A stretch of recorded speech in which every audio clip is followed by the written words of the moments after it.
Shri Venkateswara gold తాకట్టులో ఉన్న మీ బంగారాన్ని విడిపించి కొనబడును. జూబ్లీస్ ఎన్నికలు రాబోతున్నాయి. రేపు అందరూ నామినేషన్ ఒక ఇద్దరు ఇచ్చారు, ఒకళ్ళు వేయాలి, ఇంకా ఉన్నారు. మరి ఎలా ఉండబోతున్నారు? ఏ పార్టీ గెలిచింది అనుకుంటున్నారు? జూబ్లీ హిల్స్ ఎలక్షన్స్ అనేవి చాలా ప్రెస్టీజియస్ గా ఉంది. ఎందుకంటే ఓవరాల్ గా ఇండియా అంతా కూడా ఎలక్షన్స్ వైపు చూస్తుంది అనమాట.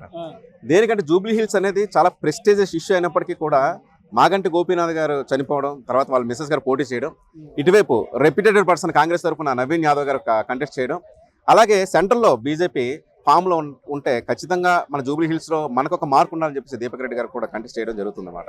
అయితే ఇక్కడ మన ఫస్ట్ బీఆర్ఎస్ తీసుకునేటట్లయితే ఖచ్చితంగా బీఆర్ఎస్ కి ఇప్పుడున్న పరిస్థితుల్లో గతంలో జరిగినటువంటి ఇష్యూస్ లైక్ ఈ 2 years లో వర్షాల వల్ల ఓవరాల్గా డ్రైనేజ్ సిస్టమ్ కానీ, లేదంటే హైడ్రా వచ్చిన తర్వాత ఆటోమేటిక్గా చాలామంది ఇన్ఫ్లుయెన్స్ ఉన్న క్యాండిడేట్స్ ఇల్లులు కాకుండా ఇన్ఫ్లుయెన్స్ లేకుండా మామూలుగా జనరల్గా చేసుకుంటూ వెళ్ళిపోతున్నారు. అది కూడా ప్రజల్లో నెగిటివ్ ఇంపాక్ట్ తీసుకొచ్చిందని నాకు అనిపిస్తుంది. బీఆర్ఎస్కి ప్లస్ పాయింట్స్ అవ్వచ్చు.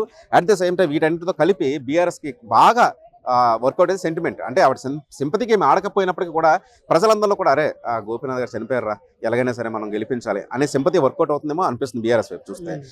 ఇకపోతే మన కాంగ్రెస్ వైపు చూసేటట్లయితే నవీన్ యాదవ్ గారు ఆల్రెడీ 2 times కంటెస్ట్ చేశారు. దాని తర్వాత నవీన్ యాదవ్ గారు ఈ మధ్య అంతకుముందు ఎంఐఎం గారితో కూడా మాకు మంచి సంబంధం ఉంది. సో ఎంఐఎం కూడా బాగా సపోర్ట్ చేసే అవకాశం అయితే ఉందని నేను అనుకుంటున్నాను. ప్రీవియస్గా ఎంఐఎం బీఆర్ఎస్ సపోర్ట్ చేసినప్పటికీ కూడా ఇప్పుడు చాలా తెలివిగా చాప కింద నీరులా న్యూట్రల్గా ఉండి నవీన్ యాదవ్ గారి వైపు ఉండొచ్చామని అనుకుంటున్నాను. సో అవకాశాల వైపు చూస్తే ఇద్దరికి కూడా సమానంగా ఉంది. నాకు తెలిసినంత వరకు బీజేపీ అంతగా ప్రభావితం ఇవ్వకపోవచ్చేమో అనుకుంటున్నాను. ఎందుకంటే నవీన్ యాదవ్ గారు మొత్తం ఓవరాల్గా ప్రజల్లోకి ఆల్రెడీ మన ప్రభుత్వం ఉంది కాబట్టి మన ఫండ్స్ తీసుకురావడం కానీ జూబ్లీ హిల్స్ని డెవలప్ చేయడం కానీ చాలా అవకాశం ఉంటుంది కాబట్టి ఖచ్చితంగా మన గవర్నమెంట్ అనేది ఉంటే బాగుంటుందని చెప్పేసి ఆయన ఒక హోప్ని తీసుకురావచ్చు. సో టఫెస్ట్ ఫైట్ అయితే ఉంటుంది ఇద్దరికి కూడా.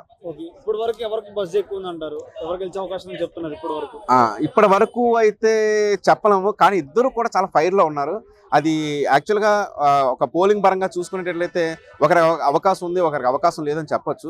కానీ అంటే అది మనం దురదృష్టంగా భావించకూడదు. బట్ నాకు తెలిసినంత వరకు గౌరవనీయులైనటువంటి ముఖ్యమంత్రి గారి దృష్టికి వెళ్ళటం లేదేమో ఈ డ్రైనేజ్ సిస్టమ్ సంబంధించి కానీ, వర్షాలు పడినప్పుడు ప్రజలు పడే ఇబ్బందులు. చాలామంది సినీ స్టార్స్ కూడా మన ట్విట్టర్లో ఒక ట్వీట్ చేస్తూ ఉన్నారు.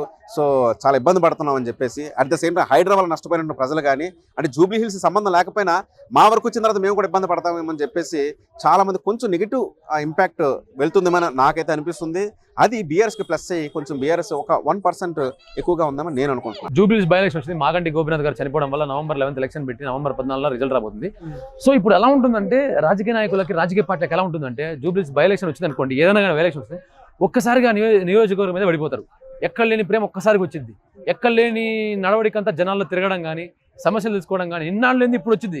సో ఇలాంటివి ఎలా ఉంటాయంటే రాజకీయాల్లో ఒక కొత్త ఇప్పుడు తెలుసుకోవాల్సిన విషయం జనాలకు ఎలా ఉంటుందంటే ఇప్పుడు లేని ప్రేమ ఇప్పుడు ఎందుకు వచ్చిందని చెప్పేసి జనాలు తెలుసుకోవాలి. ఫస్ట్ ఇక్కడ ఎలా ఉంటుందంటే దేశ రాజకీయాల్లో మొత్తం ఇదే, ఒక పొలిటికల్ పార్టీ కానీ పొలిటికల్ నాయకుడు ఎవరైనా ఉన్నారో అందరికీ ఎలా ఉంటుంది.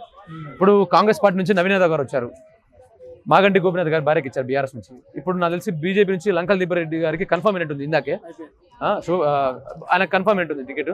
సో ఇప్పుడు ప్రధాన పార్టీలు 3 పార్టీల మధ్య పోటీ చాలా ఉండబోతుంది. ఎందుకంటే ఇప్పుడు కాంగ్రెస్ పార్టీ నవీన్ యాదవ్ గారు అందరూ తెలుసు, ఆయన ఎలాంటి వ్యక్తిత్వమో తెలుసు, జనాలను కలుపుకుంటే వ్యక్తి కాబట్టి ఆల్రెడీ ఆయన పాలిటిక్స్లో 2 సార్లు పోటీ చేశారు. ఇండిపెండెంట్గా కూడా మంచి మెజారిటీ వచ్చింది, మంచి ఓట్లు పడ్డాయి. అంతకుముందు ఎంఐఎంలో కూడా జస్ట్ ఫ్రాక్షన్ ఆఫ్ మెజారిటీతో ఓడిపోయారు. సో ఆయనకు మంచి ఆదరణ ఉంది కాబట్టి ఇప్పుడు కాంగ్రెస్ పార్టీ వాళ్ళు మంచి సమయంలో ఆయన తీసుకోవడం కూడా శుభ పరిణామమే, గట్టి పోటీ ఉంటుంది. ఇంకోటి మాగంటి గోపీనాథ్ గారు మీద ఉన్న సింపతి కూడా క్రియేట్ అవుతుంది. ఆవిడ భార్య గారు అటువంటి ఆవిడ పేరు నాకు అంత ఐడియా లేదు, సునీత గారు కూడా మంచి సింపతి క్రియేట్ అవుతుంది. దీనివల్ల కూడా మంచి పోటీ ఉంటుంది. ఇప్పుడు లంకల దీపక్ రెడ్డి గారు కూడా మంచి లోకల్ క్యాండిడేట్ చెప్పాలంటే బీజేపీకి. ఇక్కడ ఏంటంటే బీజేపీ తెలంగాణలో మంచి రోల్ ప్లే చేస్తుంది. ఇప్పుడు చెప్పాలంటే ఇప్పుడు కేంద్ర పాలిటిక్స్లో తెలంగాణలో ఒకప్పుడు బీజేపీ ఉండేది కాదు, కానీ ఇప్పుడు తెలంగాణ మంచి ప్లస్ పాయింట్ ఉంది బీజేపీకి.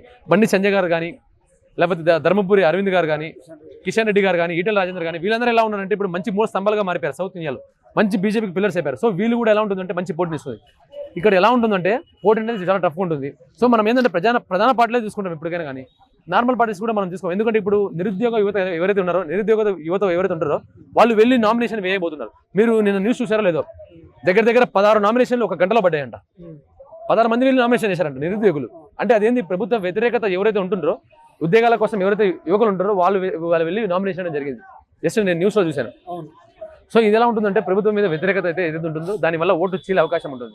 సో నేనేమంటున్నా అంటే కొత్త వాళ్ళు కూడా అవకాశం, మీరు ఇంతమంది ఓన్లీ ఈ పార్టీలో కూర్చుంటారు. మన కే పాల్ గారు కూడా నిలబడుతుంది, తెలుసా మీకు విషయం? చాలా మంది తెలిసి ఉండకపోవచ్చు.